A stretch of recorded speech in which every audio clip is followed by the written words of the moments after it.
This is the brief on the launch of NASA's Artemis 2 mission. Welcome to SciTech Brief, your snapshot of science, technology, and digital culture. So after a 50-year hiatus, humanity is officially heading back to the moon following today's incredibly fiery liftoff from Florida's Kennedy Space Center. First, let's talk about this historic crew and their ride. The 32-story Space Launch System rocket just blasted the Orion capsule into orbit. Commander Reid Wiseman leads a milestone roster featuring Victor Glover, Christina Koch, and Jeremy Hansen. That officially puts the first Black man, first woman, and first Canadian into deep space. This definitely isn't your grandfather's moonshot.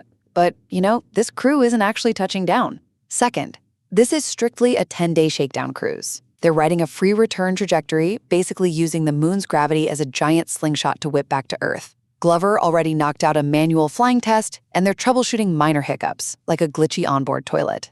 Now, you might be wondering, why fly nearly 253,000 miles, which is further than Apollo 13, just to turn around? Well, it's a high-stakes test drive. We literally have to prove Orion can keep humans alive before we even think about landing. Finally, this really kicks off a new space race. This flight paves the way for Artemis 3, aiming to actually drop astronauts on the lunar South Pole by 2027. The big picture is establishing a permanent moon base, heavily driven by modern competition with China, who wants their own crew up there by 2030.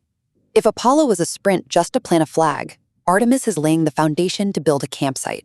Artemis 2 isn't just some nostalgic trip around the moon. It's the literal launch pad for humanity's permanent future in deep space.